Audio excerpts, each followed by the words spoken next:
Thank you for Patreon now for donating to the Patreon. Hey guys, it's Vanity back into the Card Fight Vanguard deck profiles. If you guys enjoyed, don't like, subscribe, and donate to the Patreon. We'll start, shall we? Today we have Lyrical Monasterio, Feltyrosa, Set 2. Feltyrosa... Okay, Feltyrosa in general was kind of fun playing, I will admit to that. Set 2... It feels more interesting playing. I'm not going to say Feltyrosa is my favorite because in my opinion it just feels like a knockoff of Kari, and Kari feels, or used to feel like a knockoff of Magnolia before it kind of just turned into its own thing that is very fun to play with. So Feltyrosa, it's fine. I like this one. I like it more than half the Lyrical Monasterio deck, so I'll give it a point for that. So let's go ahead and get this deck profile started, shall we?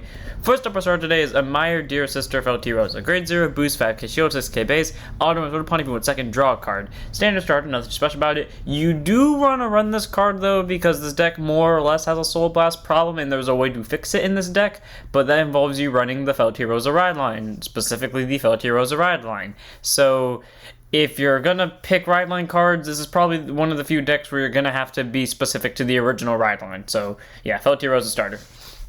And then we have our Overtrigger and Demonic Fever Garviera. Not my first choice. I really wish there was a ghost one, but there's not, so the closest I can get to is Demon. Grade 0, boost, 50k shield, 5k power, Overtrigger, even though I have one Overtriggering deck. Reveals a trigger, move that card, draw a card, choose one of your units, it's supposed to be melee for the turn, and to reveal during your attack, activates additional effect, which is, during this fight, you get, during your turn, all your rear guards get plus 10. So, needless to say, if you drive check this, which is almost possible in this, I think it's like almost... It depends. If the game goes on for more than 3 grade 3 turns and you've been Persona riding each turn, you probably will have drive check this at some point. The numbers you could get from this would be extremely big, especially because since Feltyrosa can get 5 attacks each turn, that would be like really good for your attacks, especially because one of them might be swinging for 35 for some reason. So without Persona Rise, by the way. So Garviera is a nice overtrigger. You can run any of the Lyrical Monasterio overtriggers, but I prefer Garviera because the closest thing I can do a ghost. Now, before we get on to normal triggers, I'm going to say this right now. My normal triggers are the way like this to prove a point. No one within their right sane mind should run these triggers, but I am not a man of a sane mind. So, 3 copies of Knowledge's Power Saskia, draw trigger. 4 copies of Spirito Richardata. I said that completely wrong. I'll try it again. Richarda. 4 copies of Glutton, Nora, a critical trigger, and 4 copies of Languid Relaxation Marguerite. The reason why all these are here, they're all ghost. The new effect triggers, none of them are ghost. You see, one of them's a demon. I gave Garviera the pass because I didn't have a choice. I have a choice here. So, yeah. Also, the one that I was gonna... I mean, I would only replace it for the draw anyways if I was really gonna do it, but I'm not going to. Even if Feltyrosa does not do anything with ghost trigger units, I still want the ghost for the sake of having ghost. I would never get rid of this regardless, just because it has like it reminds me of a card from Inazuma 11, and it has the moon rising in the background. I wouldn't get rid of this even if my life depended on it.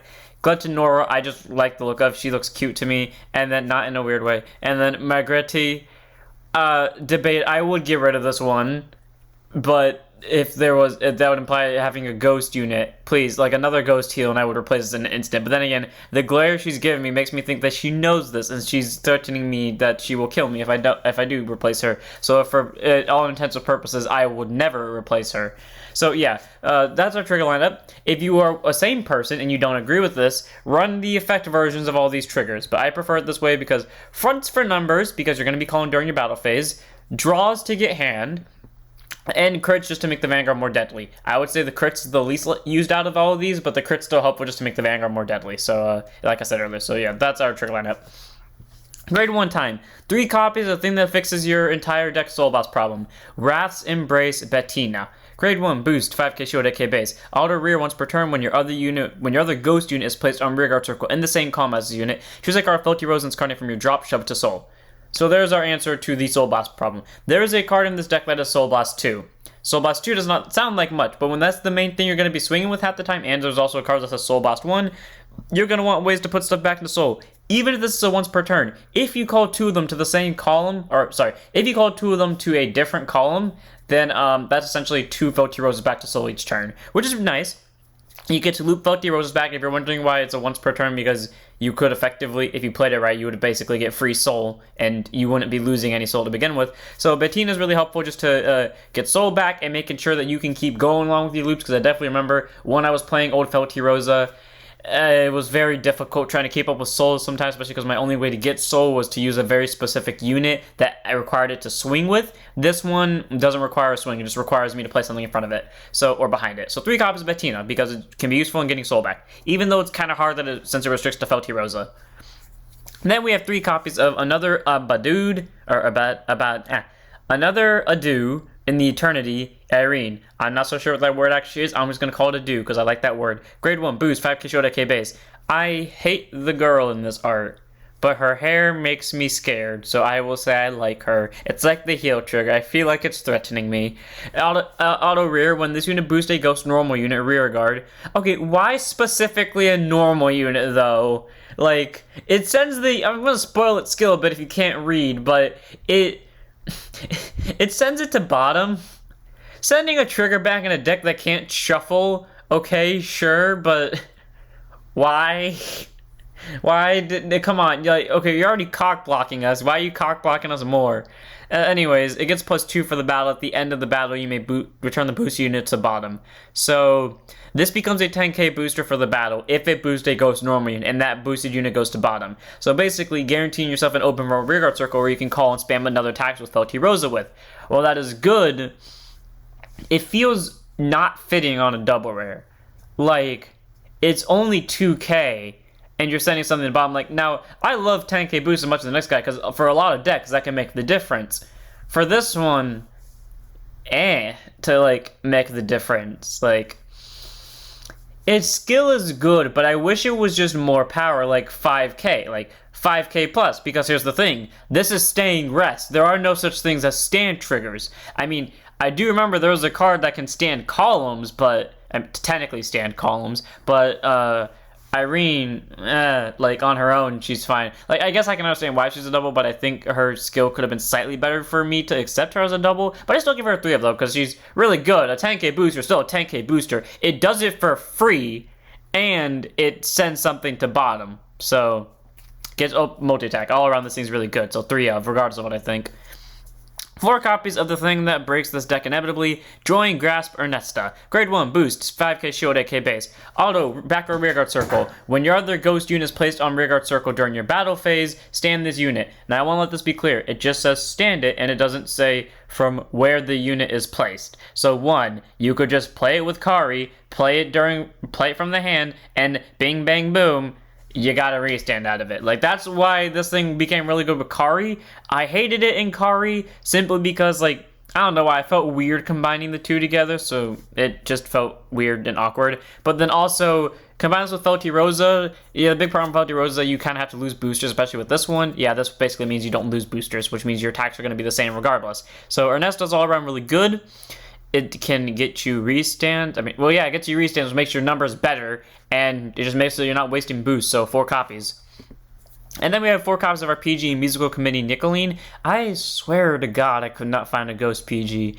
And I couldn't find... If there was a Ghost PG, then I just didn't look hard enough. I probably should have gotten the Dragon Girl PG, but I just like Nicolene the best. I don't know why. 6k base, grade 1 boost, 0 shield, continue sending 4 sounds on your deck, and auto when split on guard circle. Choose one of your units until end of battle cannot be hit, and if your hand is 2 or more cards, choose a card from hand, discard it. Basically what that means... Standard PG first off. And if you don't know what that means, what it means is if this and only one of the cards in your hand, when you put this on guard circle, you do not have to discard for it, which means you can play as aggressively as you want, which is a really good benefit for this deck, even though you're technically getting 4 drives each turn.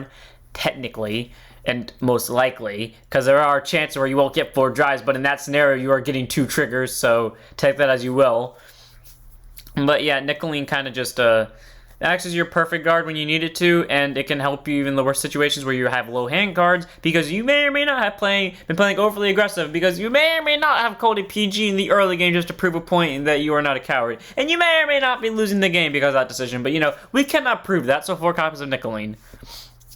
And then our last grade 1 is a grade 1 of the ride line, Beautiful Day Off Feltyrosa, 1 of copy in the ride deck, none in the main deck. Grade 1 boost, 5k power, 8k base, 5k shield, 8k base. Auto when it's rode upon, Soul Blast 1, choose up to 1 ghost card from your drop zone, put it to hand, and not top. And it continues, Vanguard or Rearguard. During your turn, if you have a Ghost Van on rear, it gets +2. So you early rush with this deck for whatever reason. This is a 10k swinger.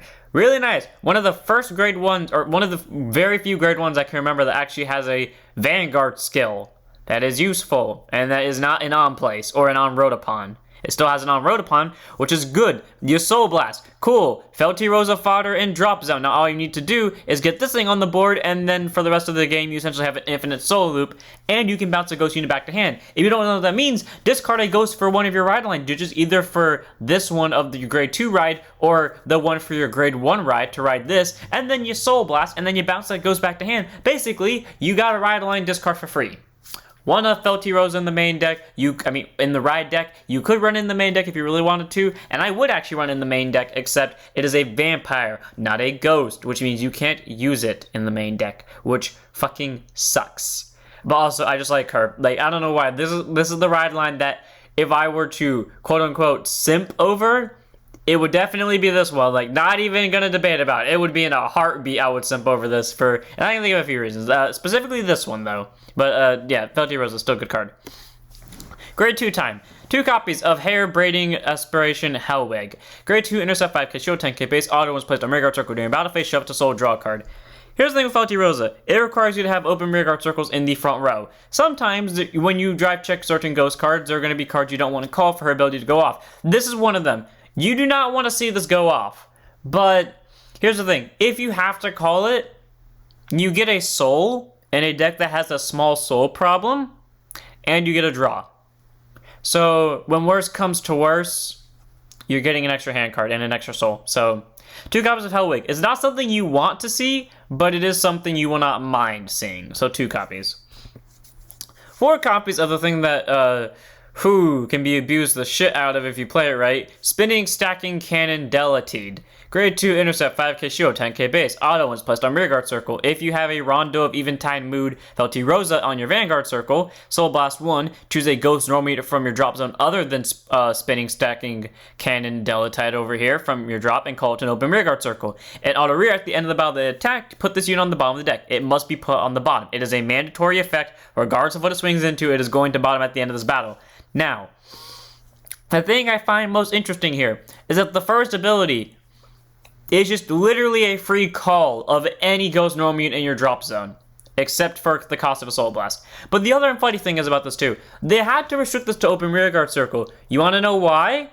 Because Feltyrosa only requires you to have front row open rearguard circle. So what you could do, you get your draft check skills off, call a unit, who cares, skill of Emesta in the back row. Actually, no, skill of Emesta in the back row in front of that unit. Behind that unit that you just called. Stand it. Cool, draft check this. Okay, call it to the other column where a unit in the back row is rested. Use this thing skill. Soul Blast 1. Call a card from your drop zone that's a grade 1 or something that has boost on top of that card that is behind this thing. Boom! You just got a board restand. It doesn't seem that dangerous, I know, but trust me, shit like that can be extremely deadly. Like, me and my friend know. We did a decent amount of test playing with very certain decks where we thought certain skills were one way or the other. Having a board restand, even if those board restands don't have triggers on them, is still a dangerous fact that you do not want to deal with. Dietlinde is a 4 of guaranteed that if they didn't make that an open rearguard restriction, this deck would probably be tier 1. Okay, maybe not tier 1. Maybe tier 1's a high over exaggeration, but like somewhere in the middle of tier 1 and whatever is right before it. So yeah, 4 of Dietlinde.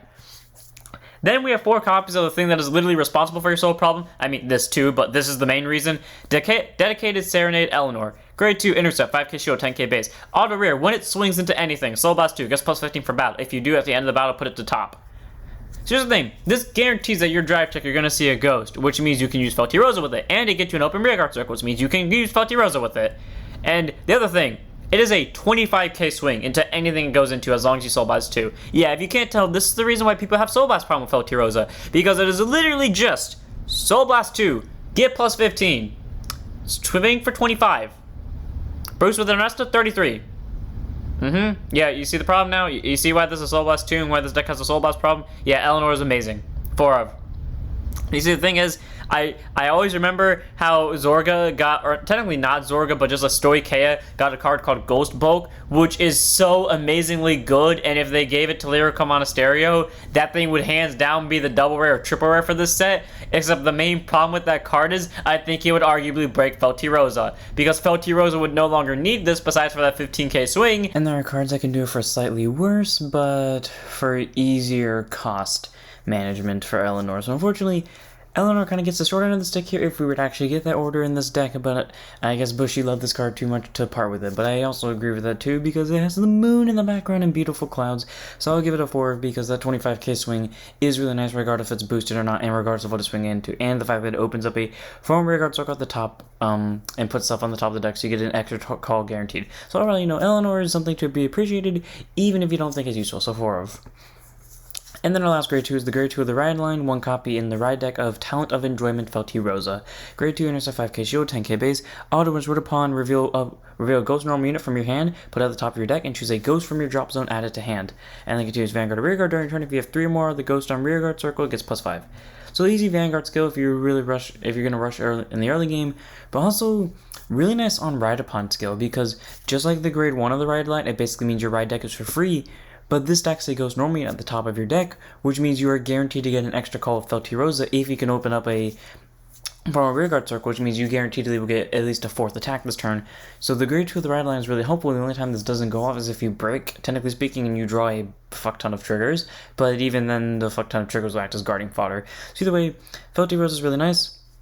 For the grade 2 of the ride line, get you a guaranteed free call, and makes it so that your ride deck or discard was nothing, especially because you can pick any ghost, which means you can afford to discard triggers here and still get them back. So 1 of in the ride deck, none in the main deck, because once more, these are the good ride line cards. The good ride line cards, except you can't use them in the main deck, because the main deck requires mainly ghosts, and none of them are ghosts, they are vampires, but 1 of Feltyrosa anyways. And then grade 3s. 3 copies of Capriccio of Circulating Star Ingrid. Grade 3 200 Persona Red, 13k base. All is placed on rearguard circle from other than from your hand. So basically from the deck via this thing, or via Feltyrosa over here. Or the drop zone would work 2 from this. You may countercharge 1 and choose one of your other rearguards the same column as it and stand it. You can kind of abuse it with this, because it just has to be placed from anywhere, which means you can bounce this from drop to field and then countercharge and then stand. Yeah, numbers can be hit with this, and it makes your column slightly less useless when you open up your rearguard circles, which means this is not the only way to get column restands out of it. Not only that, it has another effect added onto it where it's auto rear when this unit attacks anything. It gets +5 for the battle. At the end of the battle, you put it to bottom deck. It is a mandatory put to bottom. So downsides to this is you are guaranteed losing this unit at the end of the battle, but good news is it's a guaranteed +5, so 18k swing on its own, and you can open up a front rearguard circle, meaning that as long as your next cards are of ghost normal unit, then you can call them Feltyrosa and you still got the open rearguard circles all around. Ingrid has good use outside of her call and inside her call, so all around I like her. I give her a 3 of, because you don't want to see her too often because she's kind of useless when she's placed from hand, but at the same time you still want to see her often enough because she can open up a rearguard circle for free, worst case scenario, so 3 of. And then our last card in the deck altogether is 3 copies in the main deck and 1 copy in the right deck for a grand total of 4 copies in general of Rondo of Eventide Moon, Feltyrosa. Grade 3, 200 Persona Right, 13k base. Auto Vanguard Circle. When your draft check goes a ghost normal unit, you may call that unit to an open rearguard circle in the front row. Then if you called counterboss 1, this unit gets a drive for the battle. And then during this battle, increase this unit drive by 1. Even if it's the last draft check of that battle, you will still perform additional drive. Basically meaning you go twin drive, see a trigger, see a ghost normal unit, counterboss 1, call that ghost normal unit, and now has an extra drive check again, okay, still goes normal unit, A, you have a front row open rearguard circle, counterboss 1, call, last drive check, still no trigger, but it doesn't matter. So, Feltyrosa can abuse the open rearguard circles. It is basically what Bruce could do to some extent, and if you played it right, it could. Nope, it would never hit more numbers than Bruce, but it would still be very funny to watch it happen. Just Feltyrosa abusing the crap out of something. It's weird how the card with the 1 skill is somehow, in my opinion, the better card out of all the Lyrical Monasterio grade 3s just because of what it can do. But, yeah, 5 attacks. Really easy, especially because it only costs a counterblast and is literally the only card in this deck that costs a counterblast for its skills to go off. And this one can literally net you back one of the counterblasts for free. So, yeah, Feltyrosa is really good. The only downside to it is if you don't see a ghost normal unit, you can't use her. So, like, kind of sucks that the PG can't be ghost normal unit, but at the same time, 95% of the deck is just ghost normal units. So it's either you're checking double triggers, you're checking a trigger and a PG, or you're checking double PGs. Otherwise, you're getting a guaranteed call at least once. So, Feltyrosa is really good multi-attack, and if we were to get a grade 4, the grade 4 would inevitably break this deck, which I don't think we're ever going to get a grade 4 for that sole reason. But, yeah, Feltyrosa is pretty good. So 3 of in the main deck, 1 of in the ride deck. And that's it for the deck, so I hope you guys enjoyed. All around, Feltyrosa is the interesting one to me. You get multi-attacks very easily. You don't need Persona Rides. I mean, you can use the Persona Rides to hit numbers, but they have some pretty good cards. Like, they're not over the top. I mean, they have good skills, but they are balanced out by their cost. They can easily get multi-attacks. They get extra drives. They basically guarantee whatever your drive check is, you're getting something you want out of it. Your ride deck for the entirety, except from riding to grade 1, is free, basically. And not to mention, thanks to the grade 2, you are guaranteed at least a 4th attack during that turn. So, all around, unless you bricked, of course. So all around, Feltyrosa is a very fun deck. I like its theme. I like how the cards look. This is the one deck where I would actually simp over people for, so yeah, I'm gonna say Feltyrosa is definitely hands down my favorite. So, I hope you guys enjoyed. Don't forget to like, comment, subscribe, donate to the Patreon, join Discord, follow Twitch, and I'll see you all next one. Don't forget to stand up your vanguards.